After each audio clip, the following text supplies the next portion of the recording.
ছবিও আমরা আপনাদের সামনে তুলে ধরবো, যেখানে নার্সিং পড়ুয়ারা তারা বিক্ষোভ দেখাচ্ছে এবং এই মুহূর্তে চারটি ছবি আপনারা দেখতে পাচ্ছেন।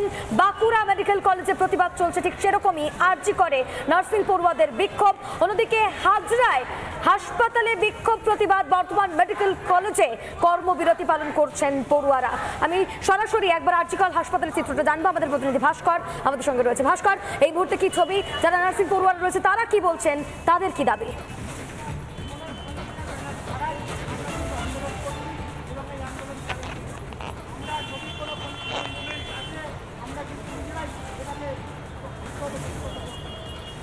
সবাইকে আবার অভিনন্দন জানিয়ে আমরা যারা মুভমেন্ট করছি সেখান থেকে সবাইকে মুভমেন্টে আরও থাকার জন্য অনুরোধ করছি এবং আমাদের এই মুভমেন্টটা দেশব্যাপী ছড়িয়ে দেওয়ার জন্য। এই মুহূর্তে আপনাদের সামনে ছবি তুলে ধরছি আমরা চেষ্টা করবো ভাস্করের সঙ্গে যোগাযোগ করার। এই মুহূর্তে যে ছবি আপনারা দেখতে পাচ্ছেন, যে আরজি করে পড়ুয়াদের বিক্ষোভ চলছে, স্লোগান চলছে। আমাদের সঙ্গে রয়েছে আমাদের প্রতিনিধি ভাস্কর। ভাস্কর, তোমার কাছ থেকে জানতে চাইবো এই মুহূর্তে কি ছবি?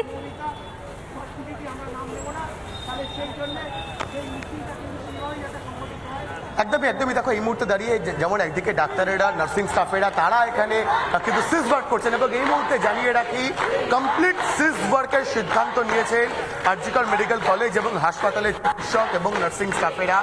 অর্থাৎ কোনো ধরনের কোনো ডিপার্টমেন্টে তারা কিন্তু কাজ করবেন না।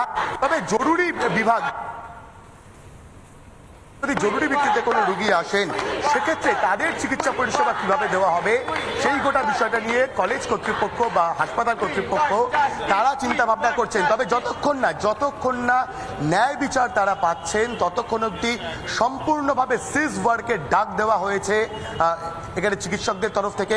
এবং একই সঙ্গে এটাও জানিয়ে রাখতে চাইব যে একজনকে গ্রেফতার করা হয়েছে যে চেস্ট মেডিসিন ডিপার্টমেন্টে মেল অ্যাটেন্ডেন্ট হিসাবে কাজ করত, যেটা পুলিশ সূত্রে খবর। এই মেল অ্যাটেন্ডেন্ট হওয়ার সুবাদে সে গোটা ওয়ার্ডের কোথায় সিসিটিভি রয়েছে, কোথায় সিসিটিভি নেই, কোন দিক দিয়ে সেমিনার রুমে পৌঁছানো যায়, গোটা বিষয়টা সম্পর্কে যথেষ্ট ওয়াকিবহাল ছিল এবং তাকে আরও বিস্তারিত জিজ্ঞাসাবাদের পর আরও কেউ তার সঙ্গে জড়িত ছিল কিনা সেই বিষয়টা স্পষ্ট হবে।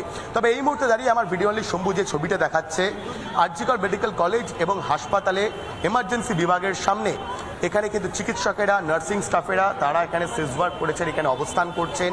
তারা বারবার ন্যায় বিচার চাইছেন, কারণ যেভাবে অন্তত এই মৃতা ডাক্তারের পরিবারের তরফ থেকে অভিযোগ করা হয়েছে যে তারা সন্দেহ করছেন ধর্ষণ করে খুন করা হয়েছে।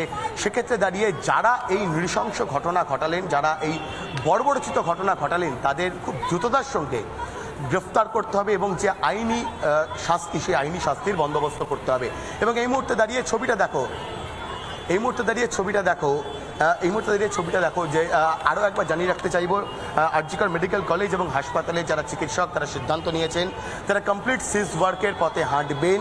তবে জরুরি বিভাগে চিকিৎসা কিভাবে দেওয়া যায় সেই বিষয়ে হাসপাতাল কর্তৃপক্ষ তারা ভাবনা চিন্তা করছেন। প্রয়োজনে যারা ফ্যাকাল্টি তাদেরকে দিয়ে জরুরি বিভাগে চিকিৎসা পরিষেবা দেওয়া যায় কিনা সেই বিষয়টা নিয়েও কিন্তু ভাবনা চিন্তা করা হচ্ছে। এবং এই মুহূর্তে দাঁড়িয়ে আরজি কর মেডিকেল কলেজ এবং হাসপাতালের এমার্জেন্সি বিভাগের বাইরে যারা পড়ুয়া, যারা চিকিৎসক বা যারা নার্সিং স্টাফ তারা এখানে অবস্থান করছেন। একই সঙ্গে ইতিমধ্যেই একজনকে গ্রেফতার করা হয়েছে কলকাতা পুলিশের তরফ থেকে এবং যার পরিচয় সঞ্জয় বলে জানা গিয়েছে। এবং এই সঞ্জয় চেস্ট মেডিসিন বিভাগে মেল অ্যাটেন্ডেন্ট হিসাবে কাজ করত এবং তাকে আরও জিজ্ঞাসাবাদ করে আরও বিস্তারিত জানার চেষ্টা কিন্তু করছেন কলকাতা পুলিশের আধিকারিকেরা। প্রমকি, একদমই সেই ছবি আমরা দেখতে পাচ্ছি ভাস্কর। শুধুমাত্র প্রতিবাদ বিক্ষোভ নয়, এবার কর্মবিরতির ডাক দেওয়া হচ্ছে এই চিকিৎসক নার্সিং পড়ুয়াদের তরফ থেকে। এবং এই মুহূর্তে কার্যত গেটের সামনে তারা বসে রয়েছেন, প্ল্যাকার্ড ব্যানার নিয়ে তারা প্রতিবাদ জানাচ্ছেন। একটাই স্লোগান উঠছে, উই ওয়ান্ট জাস্টিস। আমাদের ব্রেকিং নিউজের দিকে আমরা নজর রাখছি। আরজি করে মহিলা চিকিৎসক খুন, আর সেই খুনের প্রতিবাদ শুধুমাত্র শহর কলকাতাতেই নয়, জেলাতেও চলছে প্রতিবাদ বিক্ষোভ। অভয়া খুনের প্রতিবাদে হাসপাতালগুলিতে প্রতিবাদ বিক্ষোভ, বাঁকুড়া মেডিকেল কলেজ ও হাসপাতালেও প্রতিবাদ বিক্ষোভ। আমরা কথা বলবো আমাদের প্রতিনিধি মিন্ময়ের সঙ্গে। মিন্ময়, এই মুহূর্তে কি ছবি দেখতে পাচ্ছ, কি জানাচ্ছেন বাঁকুড়া হাসপাতালের চিকিৎসক এবং সেখানকার নার্সিং স্টাফরা, কি বলছেন প্রত্যেকে?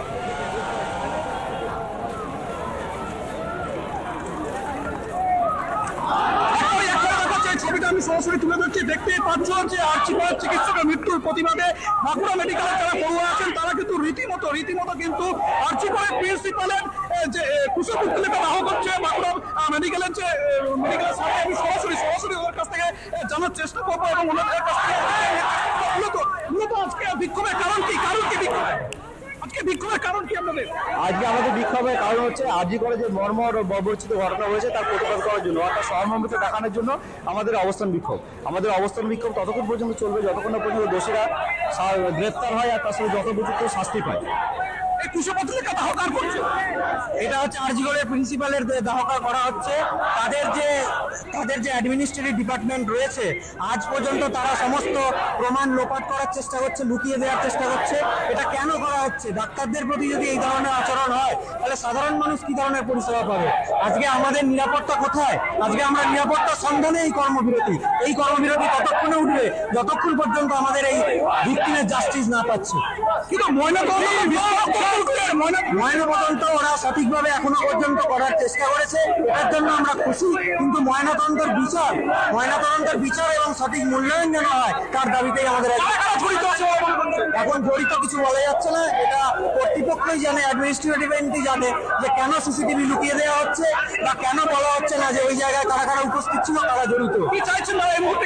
আমরা এই মুহূর্তে রয়েছি দোষীদের কঠোরতম শাস্তি এবং আমাদের কলেজে যেসব অব্যবস্থা আছে, অনডিউটি কল রুম নেই, ঠিকমতো আমাদের থাকার জায়গায় রাখতে পারে, সেইসব আমরা চাইছি সেই সব জন্য আমাদের করতে হবে, সেই সব দিকের জন্য ঠিকঠাক করে আমরা সুব্যবস্থা করে আমরা দোষীদের কঠোরতম হাত চাইছি এবং আমাদের রাজ্যের কর্তৃপক্ষ ধামাচাপা দেওয়ার চেষ্টা করেছিল, এটার জন্য সঠিক জন্য ঠিকভাবে ইয়ে হয়, ঠিকভাবে যেন আমাদের কি চাইছেন আপনারা? এখন কি চাইছেন? আমরা একটা প্রার্থনা জানাতে চাইছি সবাইকে যে এই ব্যাপারটা সবাই শুধু মেডিকেল হিসাবে নয়, ডাক্তার হওয়ার আগে সবাই একজন মানুষ। আমরা এই ব্যাপারটা শুধু যেন মেডিকেলের মধ্যে একটা আন্দোলন হয়ে না দাঁড়ায়। আমরা চাই প্রতিটা মানুষ তাদের বাড়ির মহিলাদের জন্য চিন্তা করে ভাবনা করে সবাই যেন আমাদের পাশে এসে দাঁড়ায়। আজকে এই যে ঘটনাটা হয়েছে এর থেকে লজ্জাজনক আর কিছু হতে পারে না। আমাদের তরফ থেকে আমরা আশা ছাড়া আর কিছু নিয়ে বাঁচতে পারি না। আমরা আশা নিয়েই বসে আছি। আমাদের নিজেদের মেডিকেল কলেজে প্রপার সিকিউরিটি ফেসিলিটিস নেই। আমরা চাই এগুলো অন্তত ঠিক হোক, অ্যাটলিস্ট এগুলো ফার্স্ট স্টেপ হিসেবে দাঁড়াক। আর যেই ঘটনাটা হয়েছে সেটা যেন ইমিডিয়েট জাস্টিস হোক এন্ড কোনোভাবে কোনো পলিটিক্যাল বা কোনো রিজনিং দিয়ে জিনিসটাকে যেন কোনোভাবে ধামাচাপা না। আমরা আমাদের মেডিকেল কলেজ থেকে আমরা ইন্টার্নরা, মেডিকেল স্টুডেন্টসরা, পিজিটিসরা, এসআররা সবাই আজকে আমরা এখানে নেমেছি। বহু স্যাররাও আছে আমাদের সাথে আজকে পাশে দাঁড়িয়ে, যেটা দেখে আমাদের সত্যি খুব ভালো লাগছে, আমরা গর্বিত এবং আমরা চাই সবাইকে থ্যাংক ইউ জানাতে চাই যে সবাই এরকম ভাবে এসছে একটা এরকম ঘটনার পেছনে। আমি পাশাপাশি যারা মহিলা পড়ুয়া আছে তাদের কাছ থেকে জানার চেষ্টা করবো এইরকম একটা মর্মান্তিক ঘটনা কি জন্য পথে নেমেছে, কি চাইছি? আমাদের এটার জন্য শাস্তি চাই, আমরা এটার জাস্টিস চাই, ব্যাস। কি চাইছেন এই মুহূর্তে, কি চাইছেন? দেখুন, আমাদের দাবিটা খুব সাধারণ। আমরা চাই যে আমরা যেই জায়গায় কাজ করছি সেই কাজের পরিবেশটা যেন সুরক্ষিত থাকে, আমাদের যেন এরকম নিরাপত্তাহীনতায় যেন না ভুগতে হয়। এরকম একটা মর্মান্তিক ঘটনা, যেই ঘটনা কেন দোষী তো সব থেকে বড় অন্যায় কাজটা করেছে, কিন্তু সব থেকে বড় দাবি একটা অন ডিউটি ডক্টরের সাথে এরকমটা হবে কেন? সে অন ডিউটি থাকাকালীন তার সাথে এরকমটা হবে কেন? কেউ এটা কিছু জানবে না কেন? আমরা মেয়েরা যে কাজ করছি রাত্রে, আমরা তাহলে কার ভরসায় কাজ করবো? কর্তৃপক্ষ এই দায়িত্বটা নেবে না কেন? আমাদের জবাবটা শুধু এইখানে। আর এইরকম একটা ঘটনায় আমরা এতটা মর্মাহত হয়েছি যে আমাদের কাজ করার মতো অবস্থা নেই, আমরা পেন ডাউন করতে বাধ্য হচ্ছি যতক্ষণ না পর্যন্ত সেই ছবি আমরা দেখতে পাচ্ছি। দিকে দিকে স্লোগান উঠছে, উই ওয়ান্ট জাস্টিস, এবং এরই পাশাপাশি তারা দাবি জানাচ্ছেন তাদের নিরাপত্তাও সুনিশ্চিত করতে হবে। মৃন্ময় আমাদের সঙ্গে ছিল এই মুহূর্তে। আরজি করের ছবিও আমরা আপনাদের সামনে তুলে ধরবো, যেখানে